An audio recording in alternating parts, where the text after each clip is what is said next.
ये कहानी सुंदरबन जंगल की है। उस जंगल में एक गरीब चिड़िया अलका रहती थी। उसके पति का नाम हरिया था। शादी के 1 साल बाद इस गरीब परिवार में एक सुंदर सी चिड़िया बेटे ने जन्म लिया। ये सुनकर हरिया दुखी हो गया और बोला, बेटा होता तो कम से कम काम में हाथ तो बटाता। पता नहीं कैसे बेटी हो गई। वक्त का पहिया घूमता गया। हरिया ने अपनी बेटी सुषमा को पाला जरूर। वो पढ़ने जाती तो थी, पर ना ही स्कूल की फीस टाइम से जमा करता और ना ही कॉपी किताबों पर ध्यान देता था। अक्सर दारू पीकर घर में कोहराम मचाता था। अलका बहुत अच्छी व बहुत भोली भाली थी। वो अपनी बेटी को बड़े लाड़ प्यार में रखती थी। वह अपने पति से छुप छुप कर अपनी बेटी की फीस जमा करती और कॉपी किताबों का खर्चा देती थी। अपना पेट काट कर फटे पुराने कपड़े पहनकर गुजारा कर लेती थी, मगर बेटी का पूरा ख्याल रखती थी। पति अक्सर घर से कई कई दिनों के लिए गायब हो जाता था। जितना कमाता था दारू में फूंक देता था। एक दिन की बात है। माँ, दीवार पर फोटो जो टंगा हुआ है वह किसका है? बेटी, ये तेरे नाना नानी है और ये जो छोटी लड़की है ये मैं हूँ और ये जो छोटा बच्चा है वह मेरा भाई है। माँ, तो मेरे नाना नानी कहाँ है और मेरे मामा जी कहाँ है? बेटा, ये बहुत लंबी कहानी है। कभी समय आएगा तो तुम्हें जरूर बताऊंगी। ठीक है माँ। एक दिन की बात है। हरिया शराब पीकर घर आ रहा था तो नदी में गिर गया। उस नदी में बहुत ज्यादा पानी था जिसमें वह डूबकर मर गया। अलका को जैसे ही ये बात पता लगती है उसका रो रो कर बुरा हाल हो गया। धीरे धीरे समय गुजरता रहा और अलका की हालत खराब हो गई क्योंकि उसके घर में खाने का एक दाना ना बचा था। और वही भूख से व्याकुल सुषमा अपने माँ से कहने लगी, माँ, बहुत जोरों की भूख लगी है। सुबह से कुछ खाना नहीं खाया, कुछ खाने को दो ना माँ। मत रो मेरी बच्ची, मत रो, मैं अभी तुम्हारे लिए खाना लेकर आती हूँ। उसके बाद अलका किचन में जाती है और फिर सारे बर्तनों को देखती है तो अनाज का एक भी दाना नहीं बचा था। अलका वहीं पर अपना सर पकड़कर रोने लगती है और कहती है, हे प्रभु, हम गरीबों की कितनी आप परीक्षा लेंगे। कुछ मदद करो प्रभु, कुछ मदद करो। मेरी बेटियां सुबह से भूख से व्याकुल है। घर पे खाने को एक दाना नहीं है। प्रभु, कुछ तो मदद करो। कहाँ हो आप प्रभु? कभी हम गरीबों की भी सुन लिया करो। अलका अपने आंसू पोंछती है और अपनी बेटी के पास आती है। तभी दरवाजे पर मकान मालिक कालू कौवा आता है और कहता है, देखो बहन जी, 3 महीने से आप लोगों ने किराया नहीं दिया अभी तक और मुझे नहीं लगता कि आप लोग किराया दे पाएंगे। तो आप लोगों से हाथ जोड़कर मेरी प्रार्थना है कि घर खाली कर दीजिए। भैया, कुछ दिनों की मोहलत दे दीजिए। हम कहाँ जाएंगे इतने बड़े शहर में, किसके सहारे रहेंगे? प्लीज भैया, थोड़ा सा रहम कीजिए इस गरीब चिड़िया पर। मैं अपनी बेटी को लेकर कहाँ जाऊंगी? देखो बहन, मुझे कुछ नहीं पता है कि तुम कहाँ जाओगी। अगर किराया दे सकती हो तो ठीक है, अगर नहीं दे सकती हो तो अभी ये रूम खाली कर दो। मैं इतना कर सकता हूँ कि जो 3 महीने के बाकी किराया वो आप लोगों से नहीं लूंगा। प्लीज भाई साहब, 1 महीने का मौका दे दीजिए। अगर आज शाम तक पैसा दे सकती हो तो ठीक है, नहीं तो घर खाली कर दो। मैं इस पर आपसे कोई बात नहीं सुनना चाहता। घोड़ा घास से दोस्ती करेगा तो खाएगा क्या? उसके बाद रोते हुए अलका अपनी बेटी का हाथ पकड़कर घर से निकल जाती है और उड़ते उड़ते शाम हो जाती है तो उसे एक ढाबा दिखाई देता है। तो वहाँ पहुँचकर ढाबे वाले से कहती है,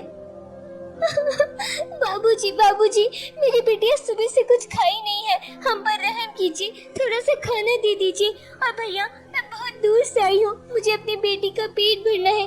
कृपया मुझे अपनी दुकान में नौकरी दे दे। बहन, मेरे यहाँ पर कोई काम नहीं है। मैं तुम्हें पैसे भी नहीं दे पाऊंगा। तुम कहीं पर जाकर काम ढूंढ लो। भैया, मैं आपकी दुकान में कुछ भी कर लूंगी, बर्तन भी मांज दूंगी। मुझे पैसे नहीं चाहिए, आप बस मुझे और मेरी बेटी को खाने को दे देना। अच्छा ठीक है, वैसे तुम इस शहर में क्या कर रही हो? सुषमा के पिता के गुजर जाने के बाद मकान मालिक ने मुझे और मेरी बेटी को धक्का मारकर बाहर निकाल दिया। इसी वजह से सुबह से मैं धक्के खा रही हूँ। कहीं पर कोई काम ही नहीं मिल रहा है। अब मेरी बच्ची भूख से व्याकुल है। आप कुछ काम दे देंगे और एक रहने को छत दे देंगे तो हम कहीं भी नीचे लेट कर गुजारा कर लेंगे। ठीक है बहना, तुम यहाँ काम कर सकती हो। पहले दोनों खाना खा लो, सुबह से भूखे हो गए। उसके बाद दोनों खाना खाते हैं।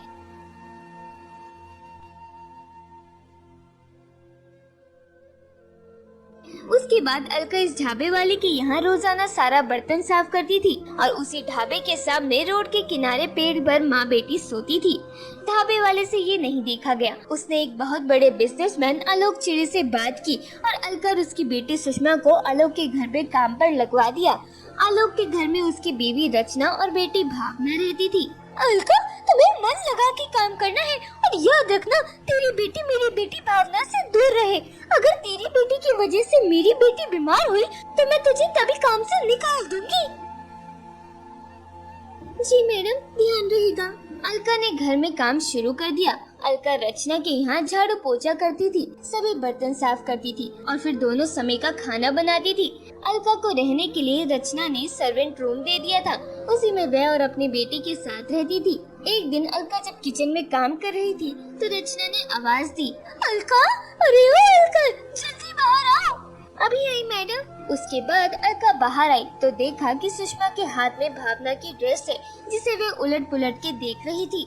सुषमा, तुझे तेरी माँ ने समझाया नहीं क्या कि मेरी बेटी और उसके सामान से दूर रहना? मैडम जी, माफ कर दीजिए, आगे से ऐसा नहीं होगा। ध्यान रखो, आगे से तुम्हारी बेटी मेरी बेटी की किसी सामान को नहीं छुएगी। ठीक है मालकिन, बिल्कुल ध्यान रखेंगे। फिर शाम को अलका अपनी बेटी सुषमा को समझाती है, बेटा हम लोग बहुत गरीब हैं, किसी तरह हमारा गुजारा हो रहा है। बेटा तुम मालकिन की बेटी का कोई सामान मत छुआ करो और उसके पास मत जाया करो। अगर वे बुरा मान जाएंगी तो निकाल देंगी हमें घर से, फिर हम कहाँ जाएंगे? प्लीज बेटा समझो आप। सॉरी माँ, मुझे माफ कर दो, आज के बाद ये गलती दोबारा नहीं होगी। मेरी प्यारी बच्ची। अलका अपनी बेटी सुषमा को गले लगा लेती है और फिर अपनी गरीबी पर खूब रोती है और मन में कहती है, मैं कैसी माँ हूँ कि मैं अपनी बेटी को एक ढंग के कपड़े तक नहीं खरीद सकती।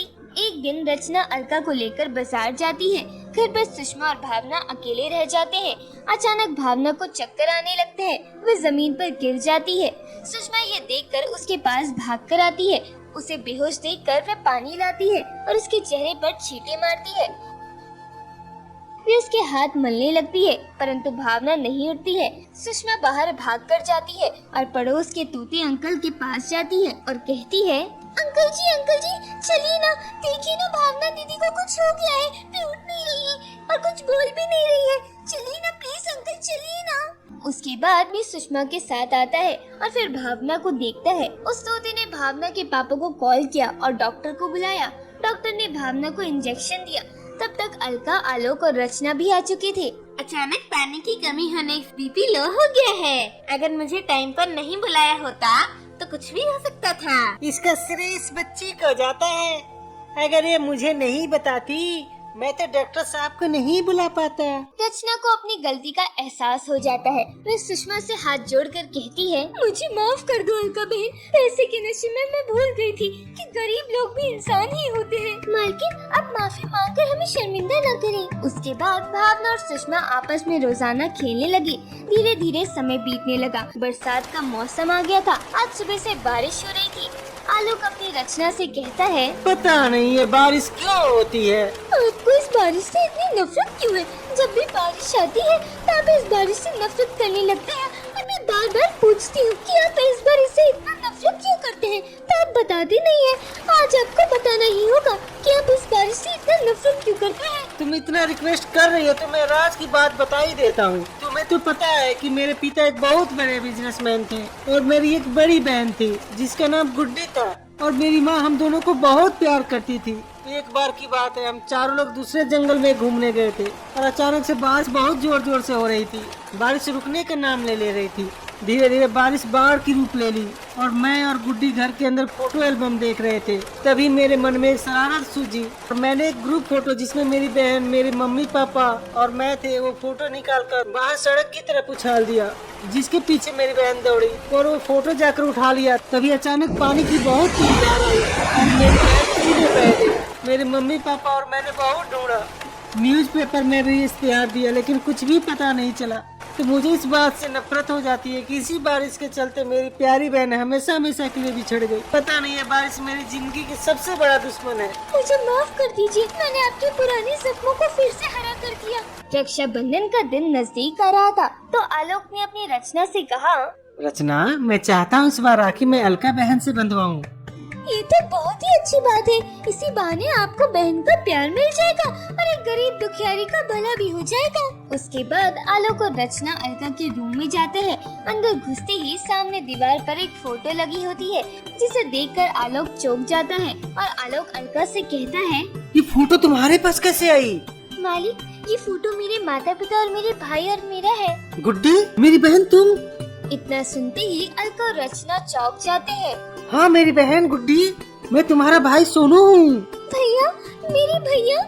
इसके बाद आलोक और अलका गले मिल जाते हैं और फूट फूट कर रोते हैं। फिर अलका एक बॉक्स उठाकर लाती है। ये देखो भाई, मैंने तुम्हारे लिए हर साल एक राखी खरीद कर रखी। ये देखो भाई, मैंने तुम्हारे लिए हर साल एक राखी खरीद कर रखी थी कि कभी तो मेरा भाई मिलेगा और मैं उसको राखी बांध दूंगी। आज तो मिल ही गया। उसके बाद अलका आलोक के हाथ पर राखी बांधती है और वे खुशी खुशी सब मिलजुल कर रहने लगते हैं।